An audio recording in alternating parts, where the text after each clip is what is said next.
ورحمۃ اللہ وبرکاتہ۔ میرا عزم اتنا بلند ہے کہ پرائے شعلوں کا ڈر نہیں، میرا عزم اتنا بلند ہے کہ پرائے شعلوں کا ڈر نہیں، مجھے خوف آتش گل سے ہے کہیں یہ چمن کو جلا نہ دے۔ الحمدللہ رب العالمین، والصلاة والسلام على سید المرسلین وعلى آلہ اصحابہ اجمعین، اما بعد فاعوذ باللہ من الشیطان الرجیم، بسم اللہ الرحمن الرحیم۔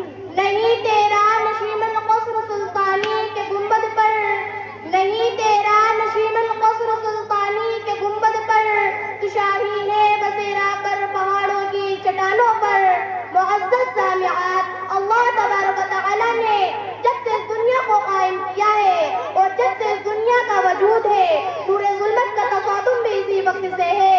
جب آپ حالات کا جائزہ لیں گے تو آپ کو معلوم ہوگا، کبھی دن نکلتا ہے تو کبھی رات ہوتی ہے، کبھی سورج نکلتا ہے تو کبھی چاند۔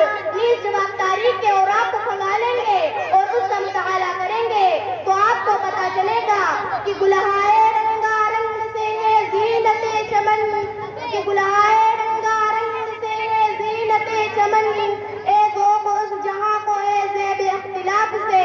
جب آپ تاریخی کتابوں کا مطالعہ کریں گے تو آپ کو معلوم ہوگا کہ دنیا کبھی حق و باطل کی لڑائی سے خالی نہیں، ہمیشہ نور ظلمت کا تصادم ہوتا رہا۔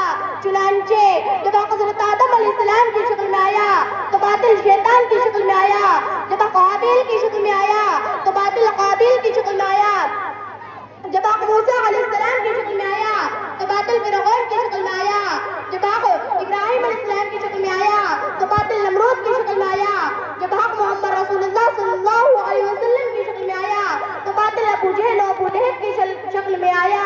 اب اسلام کا دور شروع ہوتا ہے، حق تو صفا پر چڑھ کر اپنی حقانیت کا اعلان کرتا ہے اور لوگوں کو راہ حق کی دعوت دیتا ہے اور ایک ہی اللہ کو خالق و معبود سمجھنے کا حکم دیتا ہے، تو باطل اس کے سامنے سینہ سپر ہو جاتا ہے اور حق کو الفاظوں میں کوستا ہے۔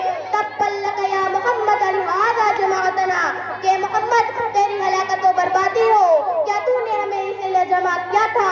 اور اس کے حق کی قلاقما کی ساری تدبیریں اختیار کرتا ہے، لیکن حق کو بلند ہونا تھا، بلند ہوتا رہا، باطل کو مٹنا تھا، مٹتا چلا گیا اور قرآن نے اپنا فیصلہ سنا دیا۔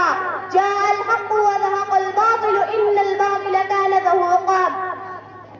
معزز سامعات، الغرض کوئی دور ایسا نہیں گزرا جس دور میں حق و باطل کی کشمکش نہ ہوئی ہو، باطل نے حق سے پنجہ آزمائی نہ کی ہو اور اہل حق کو اور حق کو مٹانے کی کوشش نہ کی گئی ہو، لیکن یہ بات ہے نشر ہونی چاہیے کہ حق نہ کبھی جھکا ہے نہ جھکے گا۔ اسلام کے سامنے والوں نے نہ کبھی غیروں کے سامنے سر جھکایا ہے نہ جھکائیں گے۔ حق کی آواز بلند کیا ہے اور قرآن نے حق کی آواز کو بلند کیا ہے۔ آج ہم دنیا اور دنیا کی چیزوں سے محبت کرنے لگے اور دنیا کی محبت کو ہم نے آخرت کی محبت پر ترجیح دی، حالانکہ اللہ کے رسول صلی اللہ علیہ وسلم کا قول ہے الدنیا سجن المؤمن و جنت الکافر، اس دنیا ایک ذلیل مردار جانور سی ہے، اس دنیا کی اہمیت اللہ کے یہاں مچھر کے پر کے برابر بھی نہیں ہے۔ حضور صلی اللہ علیہ وسلم کا فرمان سنیے اور اپنے دل کی دنیا کی خبر لیجئے کہ جس کے جسم پر جہاد کا نشان نہ ہوگا اس کا دین ناقص ہوگا۔ اے موج حوادث ان کو بھی دو چار تھپیڑے ہلکے سے، اے موج حوادث ان کو بھی دو چار تھپیڑے ہلکے سے، کچھ لوگ ابھی تک ساحل سے طوفان کا نظارہ کرتے ہیں۔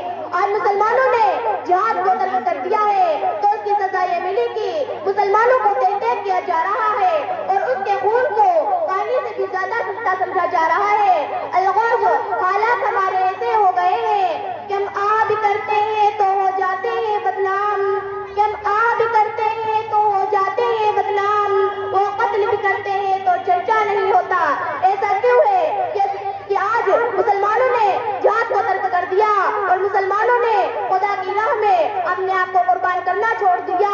سن لو کہ فنا باللہ کی تہ میں بقا کا راز مجھ میں ہے، فنا باللہ کی تہ میں بقا کا راز مجھ میں ہے، جو جینا ہے تو مرنے کے لیے تیار ہو جاؤ،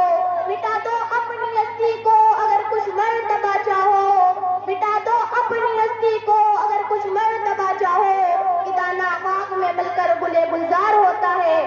کسی بزرگ نے کیا خوب کہا ہے کہ رات کتنی ہی بڑی کیوں نہ ہو سویرا ہر حال میں ہوتا ہے. تو لے شبِ فراق سے گھبرا نہ اے جگر, تو لے شبِ فراق سے گھبرا نہ اے جگر, ایسی بھی کوئی شب ہے جس میں سحر نہ ہو. اب آخر میں اللہ سے دعا ہے کہ اللہ ہم سب کو عمل کی توفیق دے. آمین ثم آمین. وآخر دعوانا ان الحمد للہ رب العالمین.